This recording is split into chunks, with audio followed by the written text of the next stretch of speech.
Hi, good morning. This is Jackson Ng, and if you're watching this video, I assume you could be a Toastmaster, a speaker, a trainer, a coach, or perhaps a consultant. And why we are here this morning, it is because I am the author of the Speak with Impact, and I feel that this book has been a very good help, good guide for those who are new to presentation, public speaking.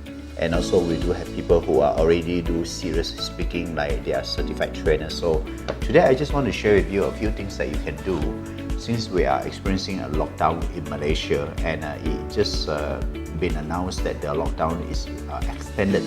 So extended means you got extra 14 days at home. So what can you do since you can't do live training? Yeah, you can't do live training like 2 months ago, and a lot of trainers are affected, including me. I have a center in Puchong, and since January we have been paying rental and we didn't run any class. So you can see that we are also affected. So no one is excluded. So what else can you do when you are a trainer, you are a professional trainer or a professional speaker or a professional coach, and you don't have audience, you don't have customers right now? What else can you do? So today we're going to talk about what else can you do. So I'd like to share with you a few things. Now is perhaps the best timing for you to do a lot of reading. And why reading is important? Because if you want to be a great trainer, you have to be first a great student. A great student means you are always hungry for new knowledge. You're always hungry for new skills and new competency. And I always say what was good last year may not be good this year. So if you are a trainer, you want to be a up-to-date trainer, you must you need to refresh your knowledge, you need to refresh your competency from year to year. This is how you get better from last year. This is how you can charge more money, because you know you're getting better and better from time to time.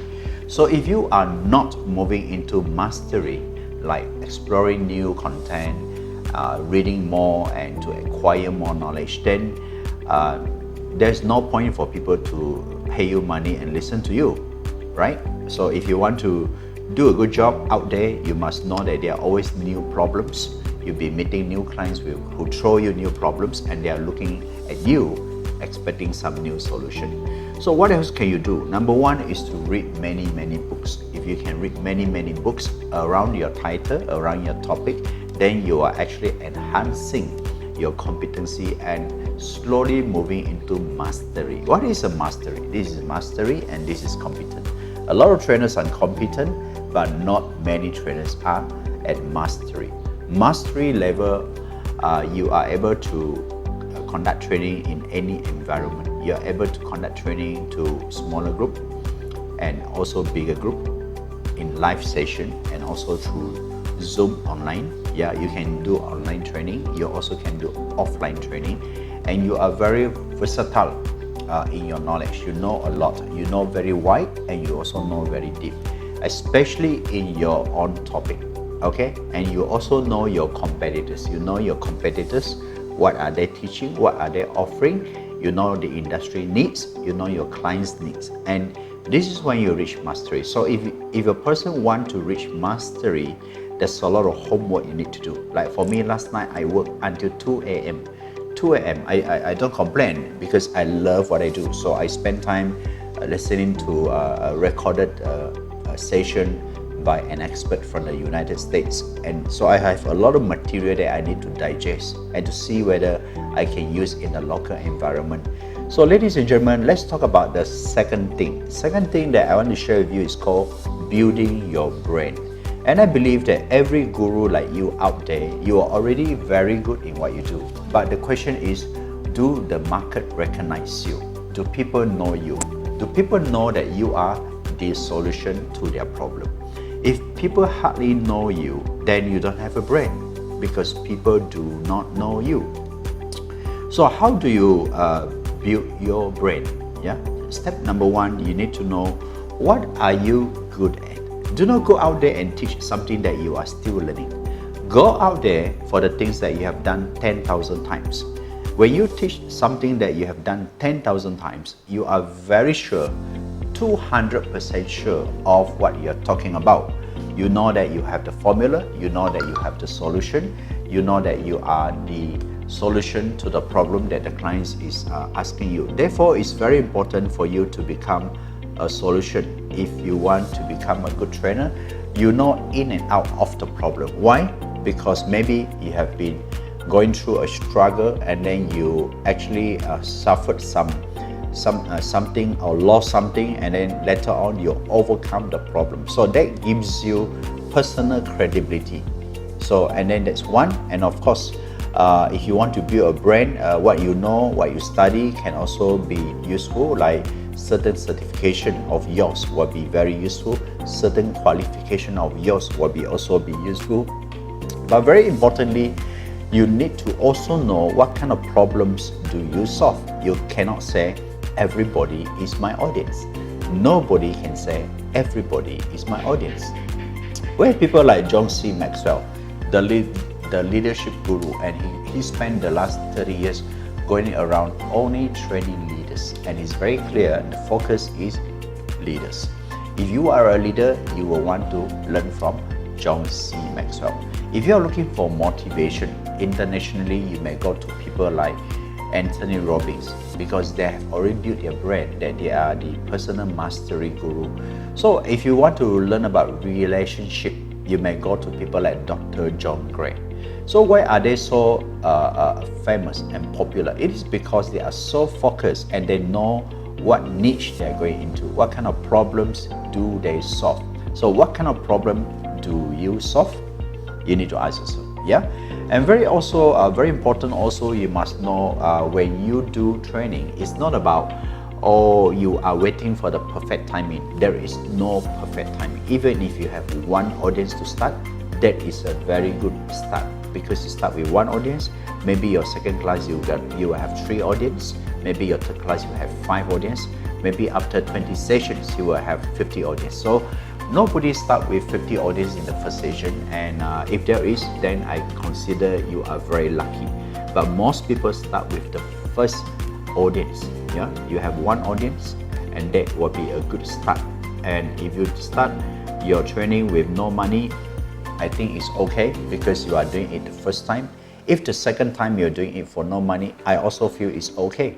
If you do the third time for no money, I still feel it's okay. If you do 10 times for no money, I feel that's okay too. But although you don't see the money, but you are not losing. Why? Because you are gathering the competency. You're getting better in the second session, you're getting better in the third session, you're getting more competent in the fourth session. So as you do more and more, you get better and better without you realizing it. You actually know what not to do. You also know what to do more.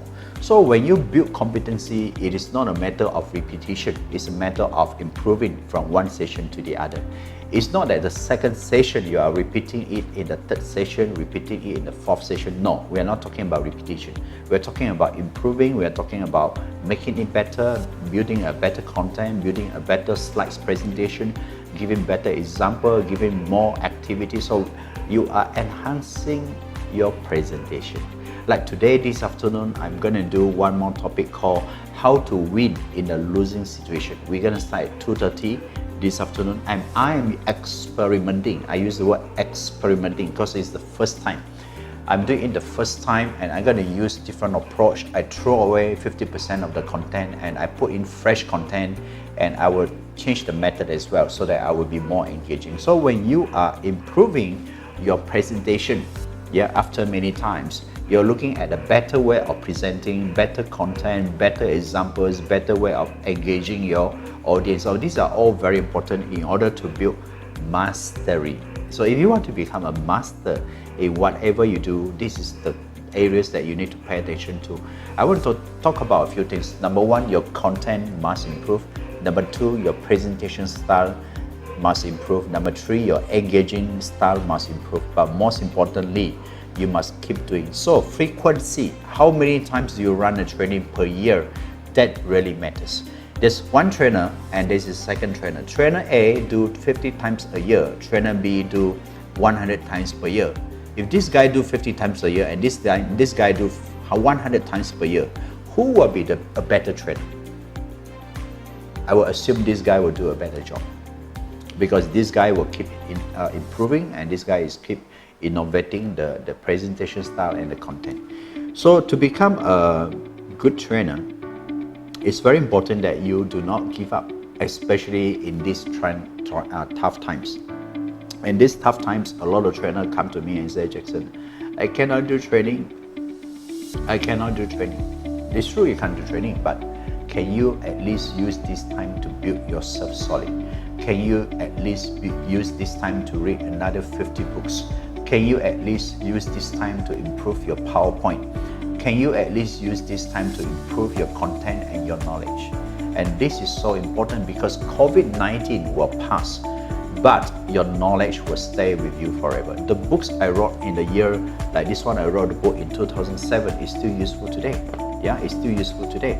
Although if today I will be teaching presentation skill, 50% of my content may be still from the book, another 50% will be fresh content. So ladies and gentlemen, it's very important, if you want to become very good in training, you must first be a very good student. You need to be a very hungry student in order to learn and improve yourself, because your presentation can only improve when you improve yourself. Yeah, a lot of people also come to me and say, Jackson, what about my competition? You don't have to worry about your competition. You just have to worry about you, about your preparation. If your competition is getting better, why are you not? If your competition is offering something more sexy, why are you not? If your competition is offering Zoom training in this tough time, why are you not? If your competition is throwing prizes, then why are you not? You don't have to follow them, but you can see if they are active, even in tough time. So my question is, can you do something? If you're not ready, it's okay, because you're using this time to prepare yourself, to making yourself becoming more solid. And this is also a very important thing. So when the COVID-19 pass, you know exactly what to do. You know who you want to talk to, who you want to have coffee, you know who you want to approach, because you know exactly who is your market. Now, I know a lot of trainers say, Jackson, I could be wasting time reading books, I could be wasting time doing my content, I could be wasting time doing my PowerPoint. I always say to the trainers, to the students that I have produced, I say the popular quote is, when the student is ready, the teacher will appear. But in the training industry, it's actually reverse. When you are ready as a teacher, as a consultant, as a trainer, as a coach, when you are ready, your students will appear. Because God, the universe, will send you the students. They will send you the students with exactly the problem that require your solution. So if you are not ready, you are not ready to become a doctor, where is your patients? If you're not ready to be a teacher, where is your students? If you are not ready to be a trainer, yeah, you will never have the audience. So ladies and gentlemen, today the online learning has made it more even sensitive. Example, today you are doing Facebook Live and you're not engaging. Within 5 minutes, the guy will just disappear. Yeah, it is because you're not engaging. But the same guy who is watching you on live, and if you get excited, within 5 minutes, he will start sharing, he start bringing his friends. Yeah, he start sharing. So you can see 1 hour later, from 5 people you have in the beginning, you now have 50. Why is 5 becoming 50? Because you are so engaging, you're so lively, and people start bringing their friends and watch you live. But if you're not engaging, you're not interesting, you're not very, you're not very educational, then people find that it's useless, it's a waste of time, and they will leave the Facebook Live. Now, it means that you are really tested to the fullest. Are you that good to keep your audience? If you are not well prepared, then believe me, your audience will disappear before you reach 60 minutes. You may have 50 at the beginning and you may have 5 at the end. Or you may have 5 in the beginning and you have 50 at the end. So it's all up to our power to engage the value of our content, and also do we make it worth their time? Do we make it worth their time and their attention? So ladies and gentlemen, to build your brand, you need to understand that preparation is a very important part. The Chinese is saying that 1 day of teaching requires 10 years of preparation. Let me repeat. 1 day of teaching requires 10 years of preparation. What does it mean? It means that for you to become a great trainer, a great speaker, or a great coach, you need to have some 10 years of experience, and then you know the subject matter very, very, very, very, very, very, very, very, very deep. And that's why a 1 day teaching requires 10 years of experience. Now, there's one my student who is actually 24 years old, and she is still single. And this young lady, she says in the training, she says, I'm gonna teach breastfeeding. I'm gonna teach mothers how to do breastfeeding. So when she was doing her presentation as part of the assignment to undergo train the trainer certification, and I was actually the trainer and also the SSO, I get her to present, and she was presenting for about 10 minutes how mothers can do proper breastfeeding. After her presentation, I asked her a few questions. I asked her simple questions. Are you married, miss? Nope, I'm still single. Are you a mother? Nope. I say, if a mother with 5 children asks you problems about breastfeeding, can you answer to the question? She, This is a situation where the person don't have 10 years. So if you don't have 10 years of preparation, then how can you become a good presenter? Like, what gives me the credibility to speak with impact? Well, one of my experience I remembered in my early years of being a Toastmaster, I joined so many speaking contests and I lost in all of them. I joined humorous contests, I lost it. I joined evaluation contest, I lost it. I joined international speech contest, I lost it. I joined the table topics, I lost it. I lost all of them. But again, it took me a long time to learn from the champion speakers what is the right formula to win in these evaluation contests, humorous contests, international speech contests, and also the table topics. And finally, when I learned the formula and I applied the formula, I start getting my trophy. The first trophy after losing 20 times. So you see, after I win many trophies, I have the experience of winning competition. I have the experience of going for competition. I have both the losing and the winning experience. Therefore, when I teach about presentation, presentation, I'm talking about business presentation, sales presentation, or even a trainer presenting their ideas. I know that it is very important to appreciate time. I call it the stage time. Stage time is when you're given 20 minutes. That's all you have. You only have 20 minutes. You don't have 21 minutes. You don't have 22 minutes. You only have 20 minutes. And if you go over time, it's actually no good. Why? Because you'll be eating the time of the next speaker. So, ladies and gentlemen, if you only have 20 minutes, you have to ask yourself questions like, in that limited 20 minutes, what is my golden ideas that I want to share? What is my best content that I want to share? How can I make it interesting? In that short time of mine, 20 minutes, what is the best examples, the best techniques I want to share? So with that limited time, you really have to ask yourself, you really have to get prepared. And you cannot just go on the stage and do impromptu, because when you do impromptu, you have tendency to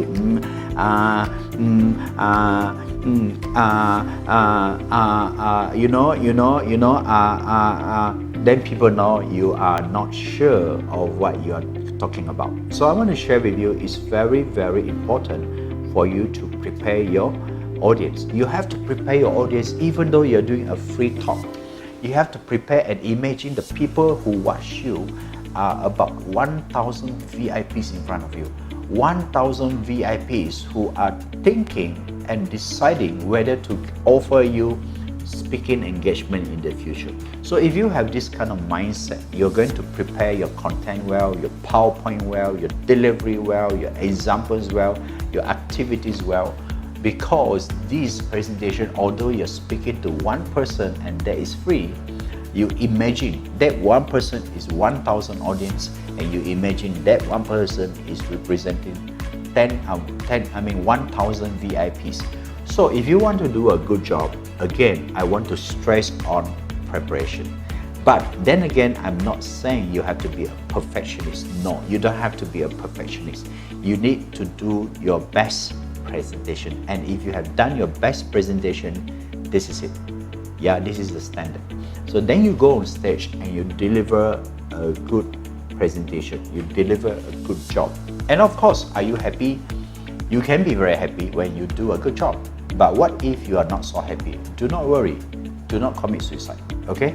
Do a better one in the next presentation. Do a better one. Do more research, do more preparation, change your content, change your style. There is no one time anyone can become the best presenter. You just need time and you need a lot of practice. Therefore, I always tell the new trainers that it's okay to do the first 10, the first 20, no money, but you know you are using this opportunity to improve and to enhance your style and your delivery.